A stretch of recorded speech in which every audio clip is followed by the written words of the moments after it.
Pagpapalit nga po pala nitong flex na to, hindi po yan basta-basta pinapalitan.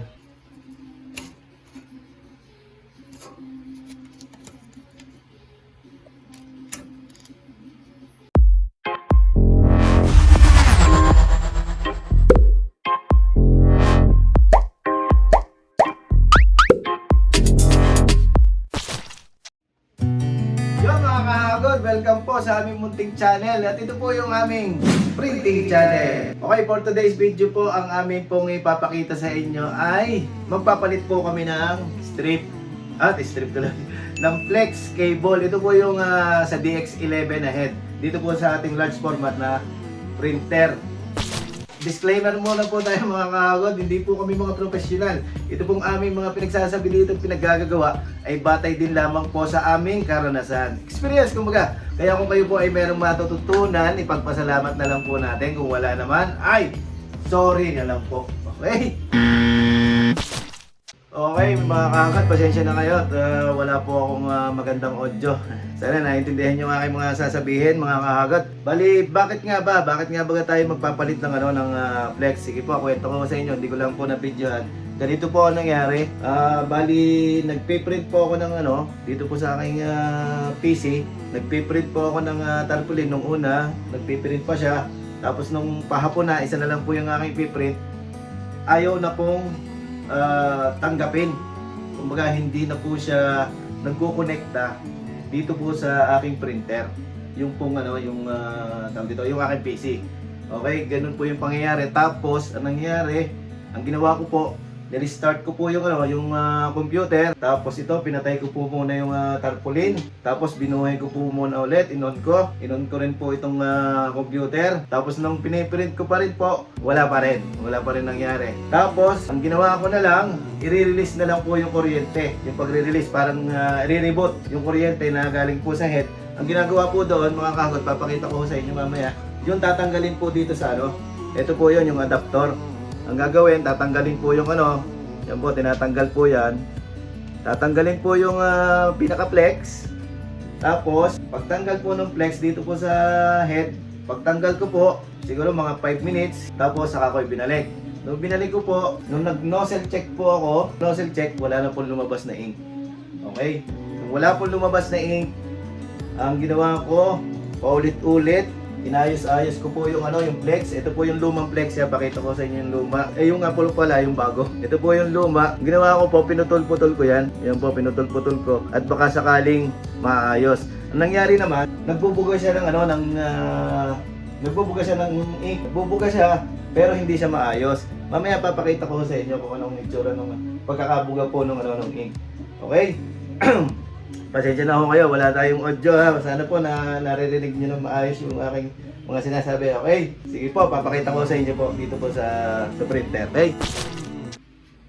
Yan, ganito po yung forma niya mga kahagod. Balit tanggal-tanggal na mga po pala ito dahil tinanggal ko na rin po. Pero ganito po yung forma niya. Okay? Yan, pag ganyan po. Kasi tinanggal ko na rin po dito sa may ilalim.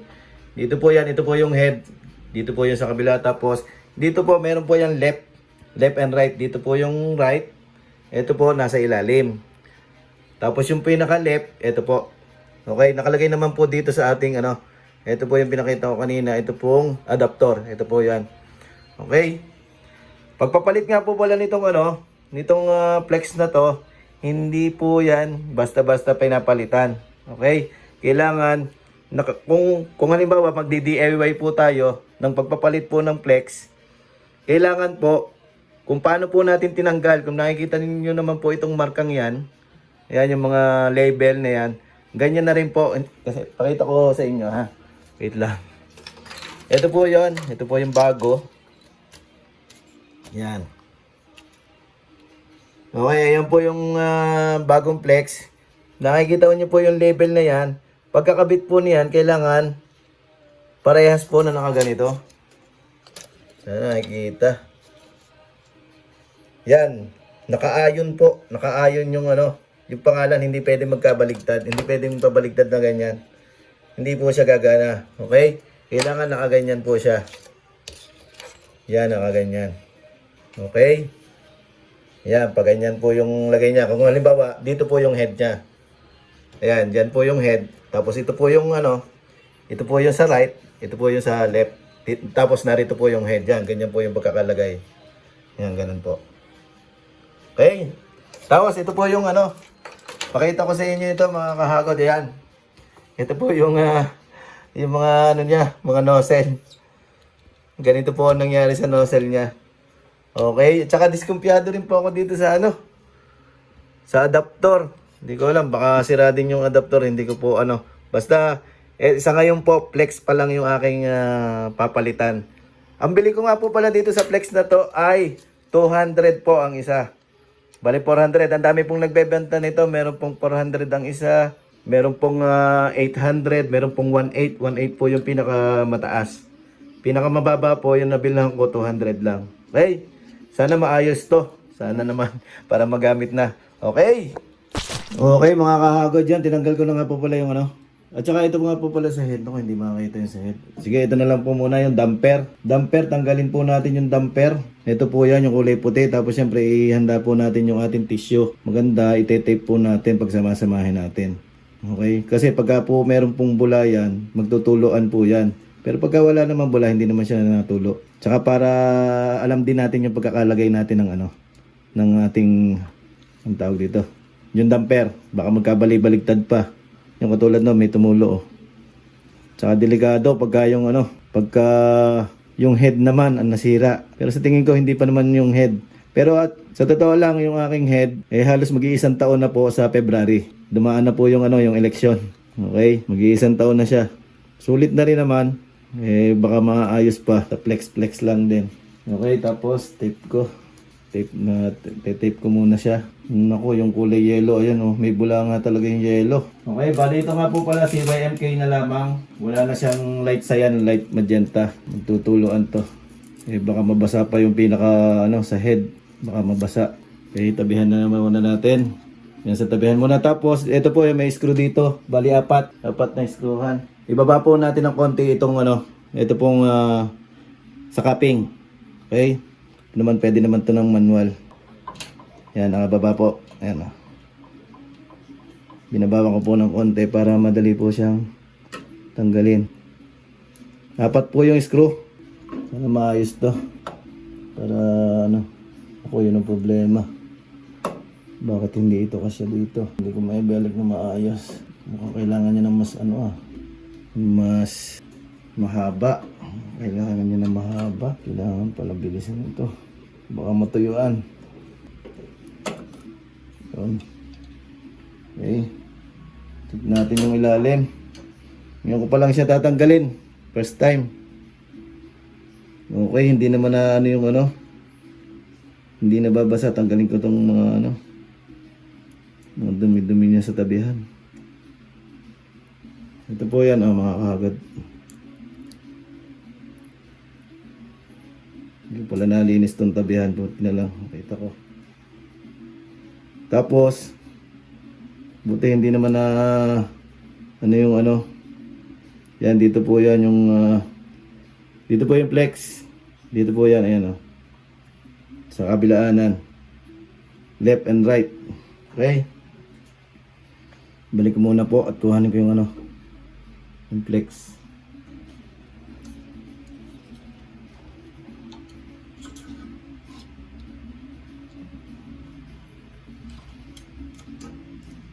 Wala naman, hindi naman po nababasa. Baka kasi nababasa. Wala naman, hindi naman siya nababasa. Susurbol lang po natin. Kasi maselan to. Yan. Tsaka delikado talaga pagka nabasa. Kaya iniingatan po natin mabasa yan.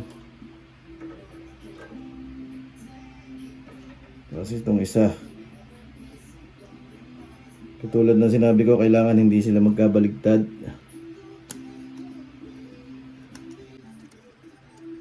Yung kinakabahan. Yun. Yan, okay na. Tanggalin ko lang yung konting dumi. Kailangan mabilis tayo para ano, para hindi matuyuan yung ano, yung head. Kasi pagka tumagal matutuyuan. Okay. Ano po yan. Tapos ganun na natin. Tapos taas na kagad natin mamaya yung cupping. Kaya ako binabayo yung cupping. Kasi hihilahin niya pataas yung head. Okay. Hindi pa po. Yun. Okay na.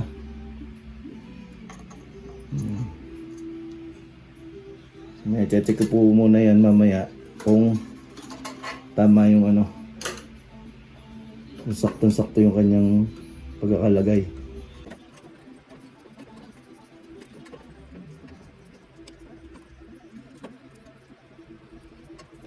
Kaya dapat iniingatan po natin na huwag mababasa ng ink. Kaya po nasisira yung head, nababasa po ng ink. Problema to.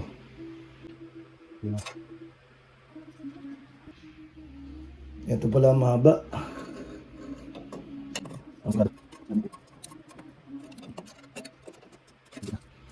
Tapos, check ko muna po sa baba kung lapat po ang pagkakalagay. Yan, lapat naman. Makakagot kita kaya. Ayun, lapat naman. Lapat yung pagkakalagay. Ay, hindi ko na masyadong nalinis kagad. Pero mamaya lilinisin ko yan pagka naayos to.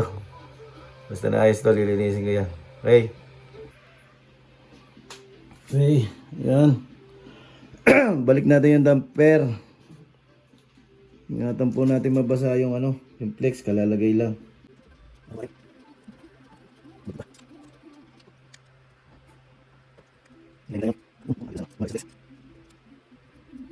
Ingatan po natin yung flex na malagyan ng ink.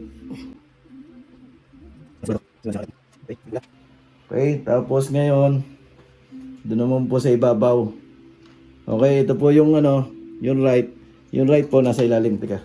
Hindi makita sa camera pala. Hagod, ito po yung ano, yung sa ibabaw. Siguro mas madali tanggalin na muna natin. Para mas madaling isuot. Okay, ito po ngayon, makikita niyo po. Ito po yung right. Ito po, right. Ito po yan. Check po natin, baka basa. Yan. Tapos, ito po yung left.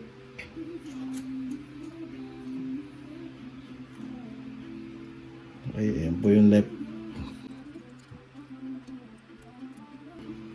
Okay. Tapos, yan po. Kabit na po natin dito sa pinaka board niya, sa head. Yan. Pero dapat yan, lalagyan pa ho yan ng ano, ng tape dito. Hindi ko siya mananonosal check agawa nito. Kasi sasabit siya dito. Kailangan malagyan na muna ng tape. Tetapan ko muna po pansamantala. Pansamantala. Okay.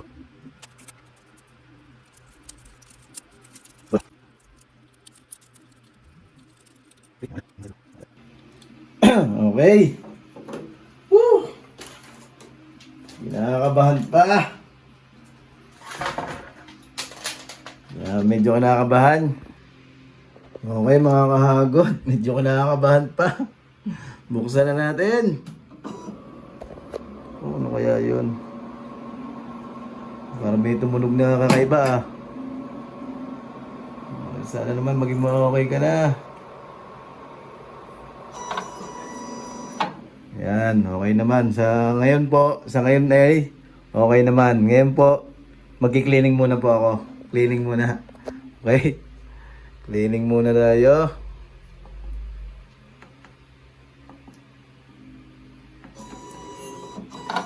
Yan, nag-cleaning po, mga kahagot. Kasi mayroong mga bula nga pala dito na lumabas kanina. May mga bula nga pala. Pero gusto ko lang malaman kung magbubuga siya ng ink. Sana magbuga siya. Sana po magbuga. Patay. Hindi siya nagbuga. Patay. Patay tayo. Pandalawang pagtatangka mga kahagod.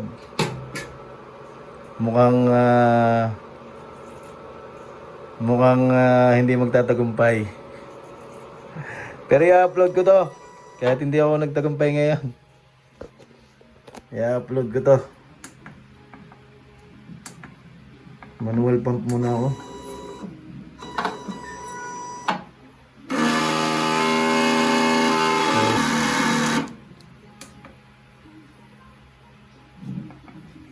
Tapos cleaning.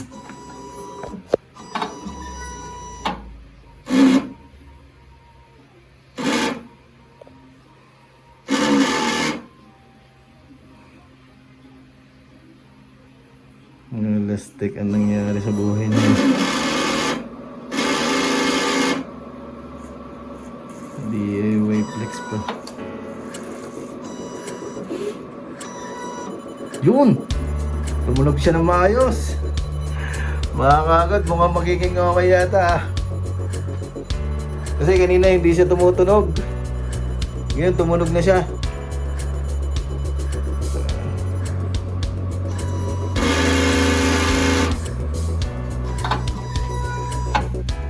Mga kahagod, kanina hindi siya tumutunog. Ngayon tumunog na siya. Sana meron na. Check muna natin sa ano. Sa paglalagay ko baka mamaya ano na naman. Nandiyan po yung simula. Check natin kasi hindi po talaga nalabas yung ink. Check po natin. Nozzle check.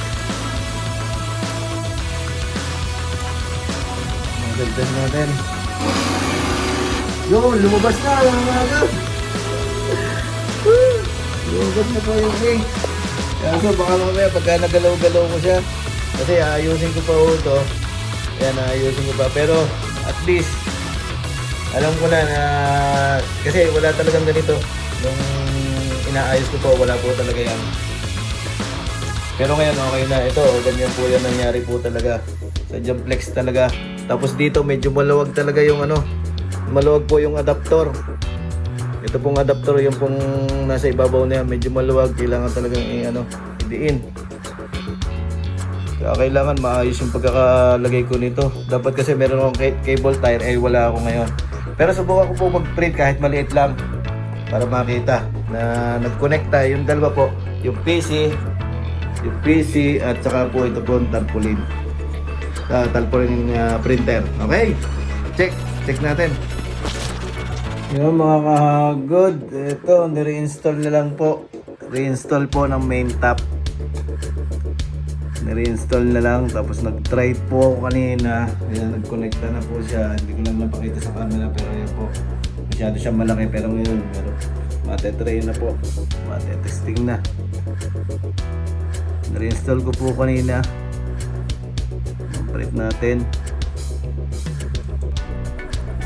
Ang bilis niya. Tapos tingnan natin dun sa ating, tingnan po natin sa, eto po yun siya, waiting, tapos start natin, lobat. Okay, tapos start po natin yun, nag-connect na po. Good. Medyo mahirap ang pinagdaanan. Sa totoo lang, matagal po ang ginawa ko talaga reinstall. Yan o, okay po po yung kulay ng head. Yan o, okay pa po yung head. Maganda pa po yung head. Lang. Tayo susuko. Yun, okay na mga good. Okay na po. Salamat. Sa totoo lang, mga ilang araw, isang araw din. O mga 2 araw na hindi siya tumatakbo kasi nga may sira. Pero ngayon, okay na, makakapag-print na. Yun, maraming salamat. Sa susunod po ulit mga kahagod. Maraming po salamat.